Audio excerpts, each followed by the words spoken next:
Gandang gabi mga masters, bali ngayon po ay 4 na videos po ma-upload ko po sa aking YouTube channel. Tama nga mga masters, 4 na videos nga po ma-upload ko po. Yon, what's up mga masters? Nandito na naman tayo sa panibagong araw, panibagong kabanata na naman ang pagsasama-samahan natin ngayon guys.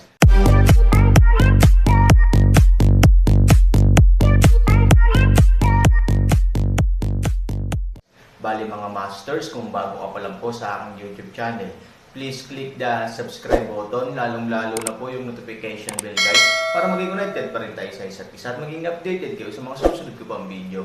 Bali mga masters, bago natin umpisahan ng kwento ay mag-shoutout po muna tayo para sa mga solid nating tagapakinig. Shoutout kay Rio Ginturo at shoutout kay Danilo Wamar. Yun na nga mga masters, no? Bali hindi na ito patagalin. In 3, 2, 1, let's go! Mga master, magbabalik tayo sa pag-upload ng 4 na videos everyday simula ngayon araw. Salamat sa solid na pagsuporta mga master. Kabanata 2,976 hanggang 3,000. Naghalo ang damdamin ni Wuzin sa mga salita ni Aaron. Napaka-cold-blooded pa rin niya at walang awa na hindi siya lumabas ng kahit anong kwarto. Pumunta ka, sabi ni Wuzin. Magpahinga ka ng maayos. Iwanan ang 5 salitang ito, Aaron talaga ang umalis. Para kay Wuzin, para itong guni-guni. Hindi niya inaasahan na umalis na talaga ang Aaron. Para kay Han Sanchen, ito ang pinakamagandang resulta. Hanggat ang buhay ni Wuzin ay garantisadong, ang pinsala ay wala. Bukod dito, maaari niyang hilingin kay Yang Wanlin na maghanap ng paraan para makabawi. Bagamat hindi kayang lutusin ng pera ang lahat ng problema, maipapakita nito ang pinakamalaking gamit sa bagay na ito. Dahil Aaron, imposibleng makabawi dito ng may emosyon. Pagdating pa lang niya sa ospital sa ibaba, nakita ni Aaron si Yang Wanlin, kasama ang isang babaeng nasa katanghaliang gulang sa tabi niya. Dapat ay ang taong nakita niyang mag-aalaga kay Wuzin. Han, anong problema? Tinanong ni Yang Wanlin si Aaron. Ward 17 sa 2 palapag, alagaan mo muna siya. Sabi ni Aaron sa medyo may edad na babae. Tiningnan ng nasa katanghaliang gulang na babae si Yang Wanlin at hindi umalis hanggang sa tumanggo siya. Kilala mo ba si Moyu? Tanong ni Aaron kay Yang Wanlin. Oo, mismo, ito rin ang papel ng isang makulit na prinsesa. Umaasa sa mga tao ng pamilya mo, hindi sila gaanong nagmamayabang sa labas, at ang kanilang reputasyon ay hindi masyadong maganda, sabi ni Yang Wanlin. Nanalo ako kay Yan Bingfeng sa Wuji Summit. Fan siya ni Yan Bingfeng, kaya gusto niyang ipaghiganti ako at arestuhin si Wuzin. Sabi ni Aaron. Nang marinig ito ni Yang Wanlin, napakasaya niya. Sa ganitong paraan, nasaktan ba ng pamilya mo ang Aaron? Ito ay isang magandang bagay para sa pamilya Yang. Kamakailan, nag-aalala si Yang Bin na ang Aaron at ang pamilya ni Mo ay nagiging masyadong malapit. Siya ay natatakot na ang pamilya ni Mo ay magkakaroon din ng isang relasyon sa Aaron. Ngayon, sa pangyayaring ito, si Aaron at ang pamilya ni Mo ay maaaring walang pagkakataon na maging kakampi. Ano ang susunod mong gagawin? Tanong ni Yang Wanlin. Tulungan mo akong maghanap ng paraan para mabayaran si Wuzin. Para sa iba pang bagay, hindi mo kailangang mag-alala tungkol sa kanila. Sabi ni Aaron. Medyo nadismaya si Yang Wanlin. Iniisip din niya na kapag pumunta si Aaron sa bahay ni Mo para maghanap ng gulo, madadala niya ito para makita ang excitement. Gayunpaman, dahil pinabayaan siya ni Aaron, hindi na siya naglakas loob na magsabi pa ng kalokohan. Huwag kang mag-alala, ako ang mag-aayos para kay Wuzin, sabi ni Yang Wanlin. Kung ganoon mauna na ako, sabi ni Aaron. Teka, may sasabihin ako sayo. Pinahinto ni Yang Wanlin ang Aaron. Ano ang problema? I heard na nagbago na ang schedule mo. In terms of Wuji Summit, it seems to help you arrange a new opponent. At saka, ang kalaban na ito ay hindi kailanman lumabas sa anumang listahan. Natatakot ako na may sadyang gustong puntiryahin ka. Sinabi ni Yang Wanlin na ang balita ay nagmula sa panloob na kawani ng pamilya Yang sa Wuji Summit. Wala pang eksaktong impormasyon, ngunit may posibilidad sa bagay na ito. Ngunit kahit na ito ay isang posibilidad lamang, iniisip ni Yang Wanlin na dapat niyang paalalahanan ang Aaron. Ang inaasahang bagay, walang naramdamang pagtataka si Han. Dahil dumating si Nangang Bolang sa Yanjing, Ayaw niyang pumunta para makita ang sarili. Tiyak na makakahanap siya ng ilang paraan upang mapatunayan ang kanyang lakas. Kung tutuusin, may agwat pa rin ang pandinig at nakikita. Hindi mo alam kung sino sila, di ba? Nakita niyang Wanlin si Aaron kaya kalmado, tanong ng curious. Marahil ay maaaring hulaan, ngunit ang bagay na ito, ang pamilya Yang ay mas mahusay na hindi labis, ang impluwensya ng kabilang partido, ay ang pamilyang Yang ay hindi magagawang pukawin. Ang Aaron ay nagpapaalala ng isang paraan. Nagulat si Yang Wanlin sa pangungusap na ito. Hindi siya magdududa na sadyang niloloko siya ni Aaron. Dahil sa sinabi niya, ito ay dapat na makatwiran.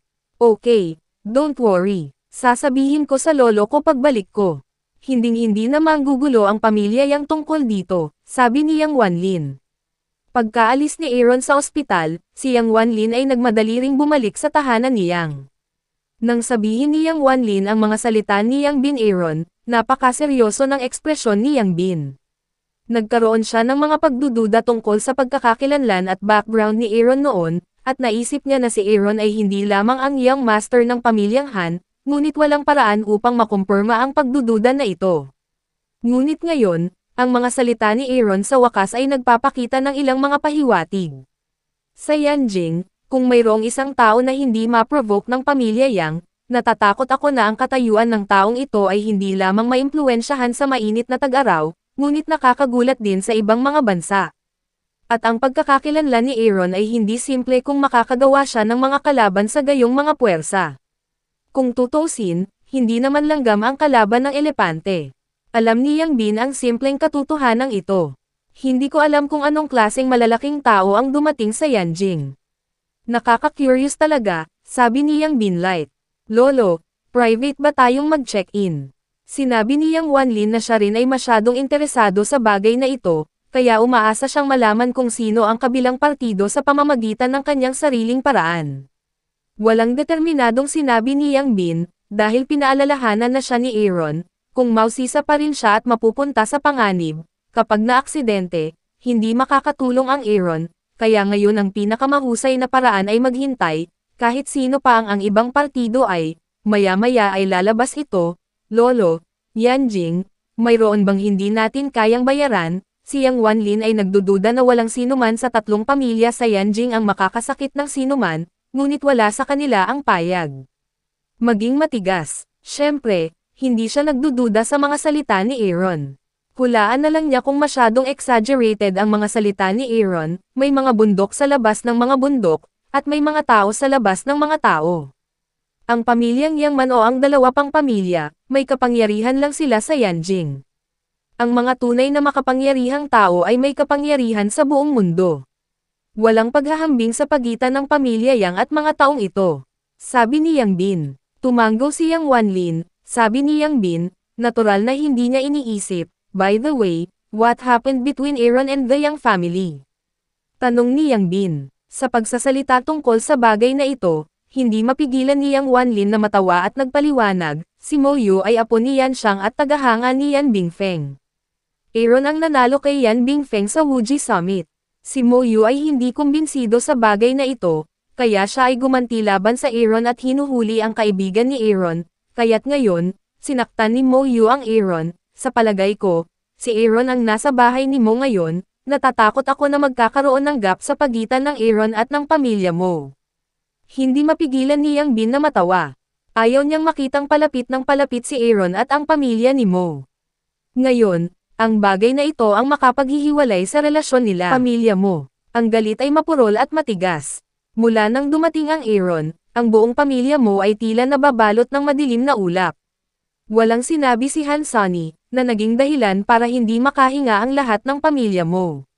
Maging si Mo Yan Xiang, ang may-ari ng pamilya, ay hindi maipaliwanag na natakot sa sandaling ito.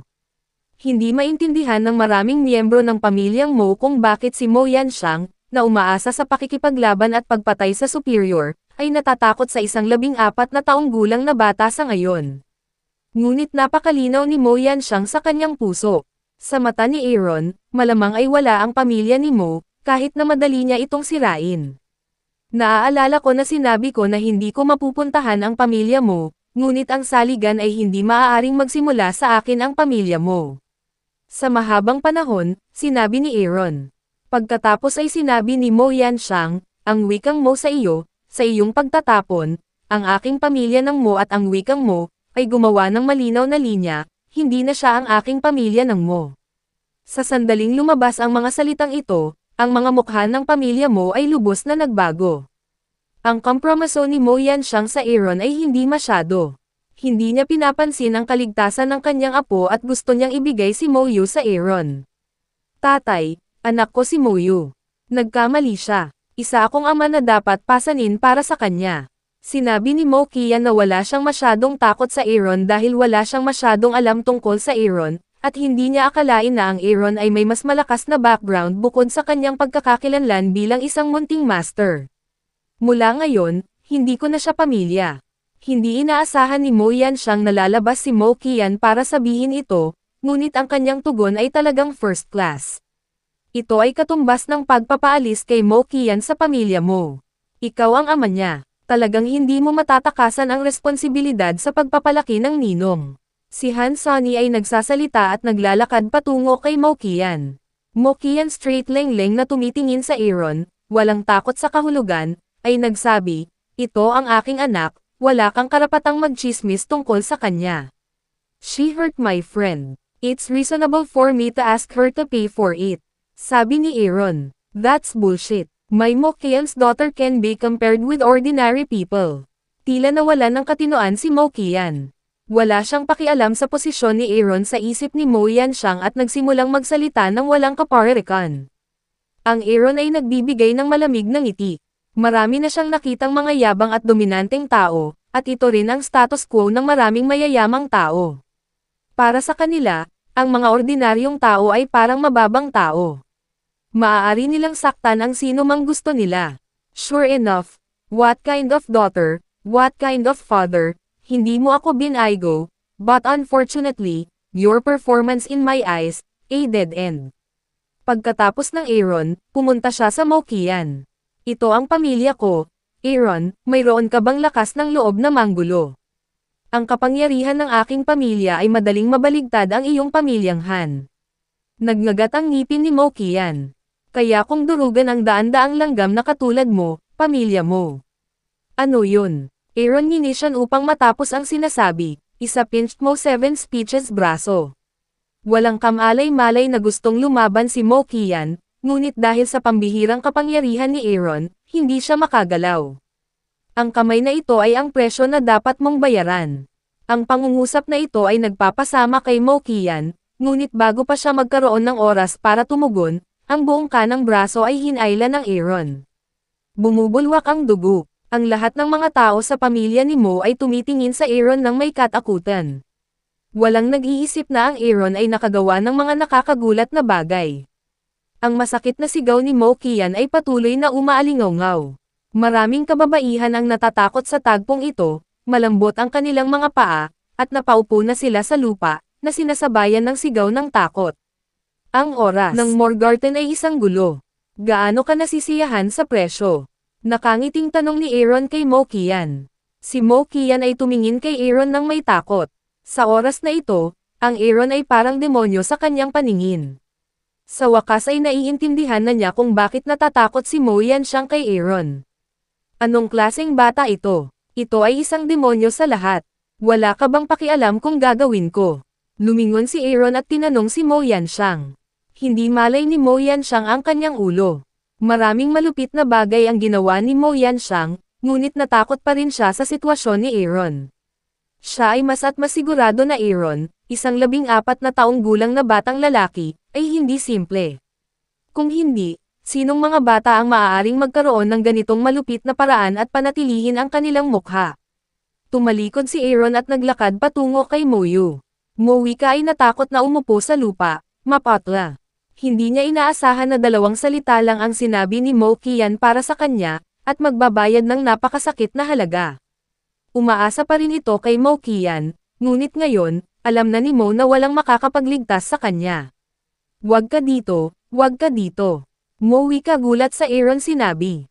Sayang si Yan Bingfeng. Kung hindi ako naawa, Namatay na sana siya sa arena, pero sa tingin mo hindi ako mananalo. Sabi ni Aaron, hindi ko ginawa, karapat-dapat siyang matalo. Ang wikang mo ay tinatanggihan ang isang paraan, dumating sa ganitong uri ng oras, ang sarili ay putik na bodhisattva, kung saan naglakas loob pa ring tulungan si Yan Bingfeng na magsalita. At alam na rin ngayon ng wikang mo, ay maaaring maging mo yan siyang kaya pinahahalagahan, ang kanyang lakas, tiyak na mas makapangyarihan kaysa Yan Bingfeng, paano gumamit ng maruming paraan para makitungo kay Yan Bingfeng, hindi mo na ba talaga ito kailangan, nakangiting tanong ni Aaron, I see. Alam kong mas magaling ka sa kanya. Alam ko kung gaano ako ka-ignorant. Bitawan mo ako, sabi ni Mo. Hindi kailanman estilo ng Aaron ang pag-atake ng isang babae, ngunit ang malubhang pinsala ni Mo Yu kay Wu Zin ay nangangailangan ng kanyang pagbayaran, ang mabubuting lalaki ay hindi nakikipag-away sa mga babae. Hindi mo ba naisip iyon ang katotohanan? Sabi ni Aaron kay Mo Yanxiang. Sandali lang si Mo Yanxiang Leng, intindihin lang nito ang Aaron na ibig sabihin, hindi siya handang gawin ito sa sarili niya, kaya ang personal na parusahan ng pamilya mo ang wikang mo. Sa ilang paraan, magandang balita ito para kay Mo Yu. Ngunit kung ang Aaron ay hindi nasiyahan dito, natatakot ako na masusuklam ni Aaron ang pamilya mo. Sa oras na ito, isang medyo may edad na babae ang biglang nagsabi, sasama ako. Ang nagsasalita ay ang ina ni Mo Yu. Sa oras na ito, galit na galit siya sa Aaron. Pagkatapos ng lahat, ang kanang braso ng kanyang lalaki ay nasaktan ng Aaron. Ngunit alam niya na kahit si Mo Yanxiang ay hindi naglakas loob na bumangon, sa kabaligtaran, gaano man kalaki ang hinanakit niya, wala itong silbi. At sa kaso ng kanyang kamay, ngunit din sa pinakamalaking lawak upang matiyak ang kaligtasan ng wikang mo, siya ang ina ni Mo. Ipinaliwanag ni Mo Yanxiang kay Aaron, oras na para turuan ang iyong anak. 3,000 natapos, parang wala, nakaupo sa sofa, naghihintay na makita ang susunod na magandang dula. Yun na nga mga masters, no? Bali panibagong kabanata na naman yung natapos natin ngayong gabi. Muli, maraming salamat po talaga sa walang sawang suporta po sa aking YouTube channel na talagang inaabangan nyo po ang bawat upload ko po. Bali mga masters, magkita-kita ulit po tayo bukas ng gabi at ngayon po ay magpapaalam po muna tayo. Bali mga masters, bye-bye!